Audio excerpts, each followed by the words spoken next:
नमस्कार, मी श्याम उगले. आपण पाहतात फ्री मीडिया. नाशिक जिल्हा मध्यवर्ती सहकारी बँक म्हणजे नाशिक जिल्ह्यातील शेतकऱ्यांची जीवनवाहिनी होती. ही बँक सध्या अवसायानात निघाली असून बँकेचे व्यवहार ठप्प आहेत.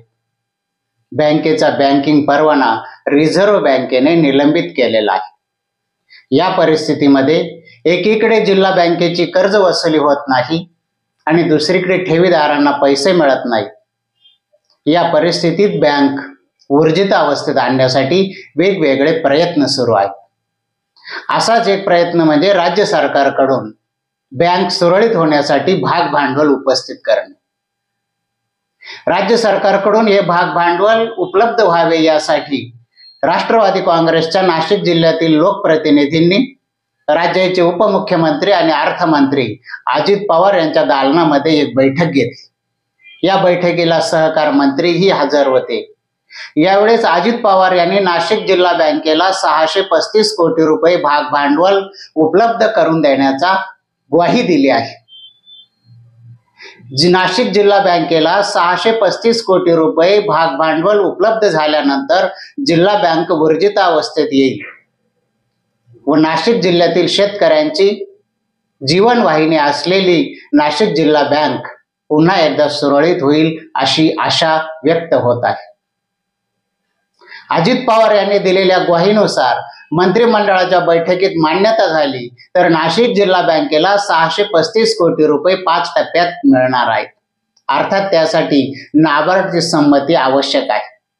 नाबार्डची संमतीही मिळेल आणि बँक ऊर्जितावस्थेतही मिळेल. मात्र तत्पूर्वी काही निर्णय घेण्याची गरज आहे. याविषयी आज आपण चर्चा करणार आहोत. नाशिक जिल्हा बँकेने 2016-17 या आर्थिक वर्षामध्ये 1720 कोटी रुपयांचं कर्ज वाटप केलं होतं.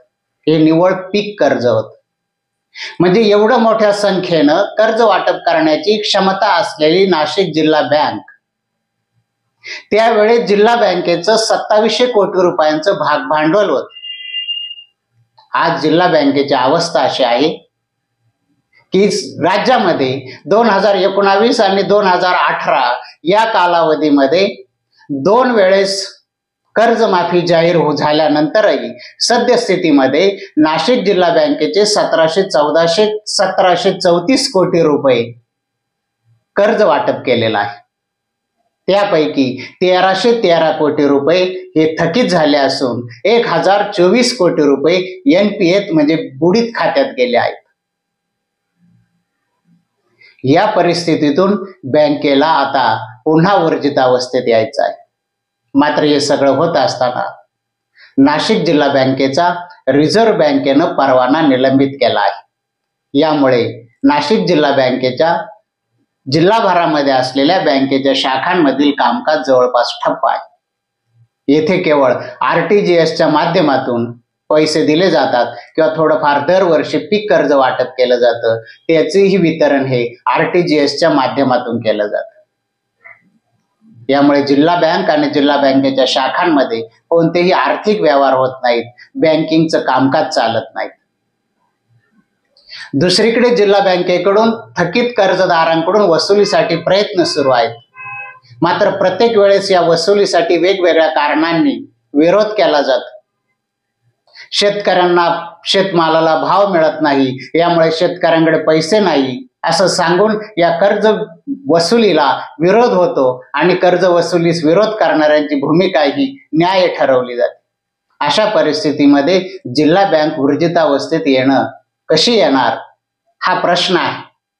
अजित पवार यांनी त्यासाठी घेतलेला पुढाकार हा निश्चितच स्वागतार्ह आहे. जिल्हा बँक जगवणं वाचवणं हे 2 घटकांसाठी फार महत्वाचं आहे. त्यातील पहिला घटक आहे सामान्य शेतकरी आणि दुसरा घटक आहे ठेवीदार. नाशिक जिल्ह्याचा विचार केल्यास साधारणपणे या वर्षी केलेल्या कर्ज वाटपामध्ये एकूण असलेल्या शेतकरी किंवा जमीनधारक शेतकऱ्यांच्या संख्येच्या तुलनेत केवळ 10% जणांना पीक कर्ज उपलब्ध झालं आहे. या पीक कर्ज उपलब्ध झालेल्यांमध्ये 50% जणांना जिल्हा बँकेकडून कर्ज मिळालेलं आहे आणि 50% जणांना इतर खाजगी आणि सरकारी बँकांकडून कर्ज मिळालेलं आहे. म्हणजे कर्ज मिळालेल्यांच्या संख्येमध्ये 50% वाटा असलेल्या नाशिक जिल्हा बँकेनं प्रत्यक्षामध्ये नाशिक जिल्ह्यातून एकूण कर्ज वितरित केलेल्या बँकांच्या तुलनेत केवळ 20% रकमेचं कर्ज दिलं आहे.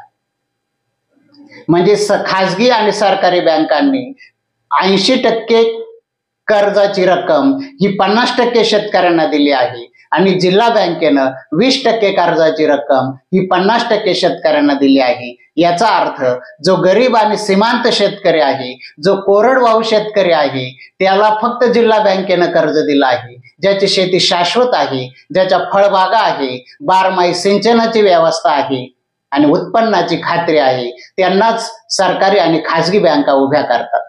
यामुळे सामान्य शेतकऱ्याला कर्ज मिळावं, तो कर्ज व्यवस्थेत यावा असं जर सरकारला वाटत असेल तर जिल्हा सहकारी बँक ऊर्जित अवस्थेत येणं फार गरजेचं आहे. जिल्हा बँकेच्या नाशिक जिल्ह्यामध्ये 1060 विकास सोसायट्या आहेत. या विकास सोसायट्यांच्या माध्यमातून अल्पधारक आणि कोरडवाहू शेतकऱ्यांना सहजपणे कर्ज उपलब्ध होत असतं आणि त्यांनाही बँकिंग सेवा मिळत असते. मात्र नाशिक जिल्हा बँक अवसायनात गेल्यापासून ही व्यवस्था ठप्प झाली आहे. दुसरा घटक आहे ठेवीदार. जिल्हा बँक ही सरकारी बँक आहे असा समज करून घेऊन अनेक ठेवीदारांनी चांगले व्याजदराचा परतावा मिळतो म्हणून जिल्हा बँकेमध्ये ठेवी ठेवल्या होत्या. अशा ठेवीदारांचे जवळपास 2400 कोटी रुपये जिल्हा बँकेत अडकले आहेत.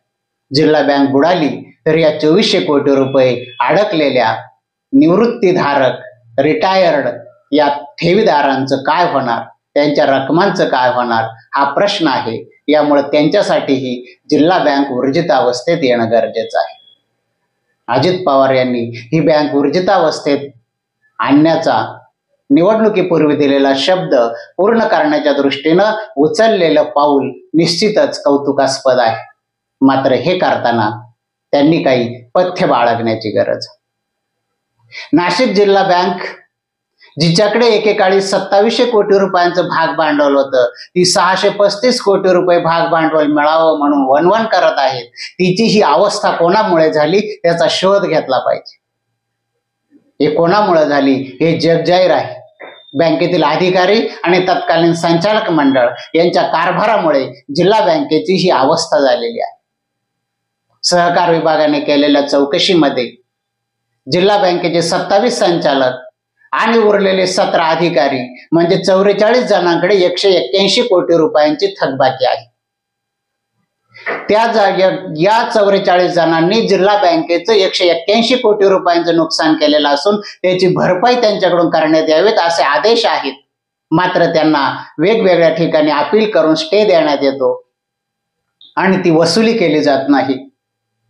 यामुळे ही बँक ऊर्जित अवस्थेत आणण्यापूर्वी त्या 44 जणांकडून ती वसुली करून घेणं ही सरकार म्हणून अजित पवार यांची जबाबदारी आहे. आणखी दुसरा प्रश्न आहे तो म्हणजे अनेक बड्या राजकारण्यांनी त्यांच्या संस्थांना जिल्हा बँकेकडून कर्ज घेतलेलं आहे आणि ते कर्ज भरण्याचं ते नाव घेत नाही. या सर्व जणांचं कर्ज तातडीने वसूल कसं करता येईल यावर लक्ष केंद्रित केलं पाहिजे. आणि तिसरी गोष्ट म्हणजे बँकेच्या संचालकांनी अनेक ठिकाणी चुकीच्या पद्धतीनं कर्ज वाटप केलं आहे. कर्ज वाटप करताना कोणाची शिफारस होती यावरून एखाद्या चुकीच्या कर्ज वाटपास कोणता संचालक जबाबदार आहे ही बाब लक्षात घेऊन त्याची चौकशी करून सर्व तत्कालीन संचालकांवर त्या कर्ज वसुलीची जबाबदारी निश्चित केली तर ही बँकेला हातभार लागेल आणि बँकेचे नोटबंदी काळामधील जमा केलेले कोट्यावधी रुपयेच्या नोटा आजही तशाच पडून आहेत. त्या काळामध्ये रात्रीच्या वेळेस ज्या कोणी संचालकांनी या नोटा बदलून घेतल्या असतील, त्यामध्ये गैरप्रकार केला असेल, त्यांच्यावर जबाबदारी निश्चित करून त्याची भरपाई करून घेतली पाहिजे. कारण बँक ऊर्जित अवस्थेत आली. बँकेला 635 कोटी रुपये मिळाले. बँकेचं परवाना, निलंबित झालेला परवाना पुन्हा मिळाला. बँकिंगचे व्यवहार सुरू झाले. लोक आपापल्या खात्यामध्ये रक्कम जमा करू लागले, पैसे काढू लागले. राज्य सरकारने जसं इतर राज्यातील 15 जिल्ह्यांमध्ये वेतन खाती उघडण्यास परवानगी दिलेली आहे तशी राज्य सरकारी कर्मचाऱ्यांचे वेतन खाते पुन्हा नाशिक जिल्हा बँकेत सुरू झाले तर बँक हळूहळू पुन्हा रुळावर यायला वेळ लागणार नाही. मात्र हे करताना ही बँक बुडवणारे जे गुन्हेगार आहे त्यांना मोकाट सोडून चालणार नाही. जिल्हा बँक म्हणजे आपल्याला आयतं चारण्यास मिळालेलं कुरण आहे असं समजून ज्या लोकांनी जिल्हा बँक बुडवली आहे त्यांना पुन्हा जिल्हा बँकेत प्रवेश मिळणार नाही अशी एक व्यवस्था तयार करा. त्यांच्यापासून बँक वाचवा, बँक आपोआप सुरळीत होईल. एवढंच या निमित्ताने. अशाच प्रकारची माहिती आणि विश्लेषणासाठी बघत राहा फ्री मीडिया. फ्री मीडियाला लाईक करा, शेअर करा, सबस्क्राईब करा. धन्यवाद.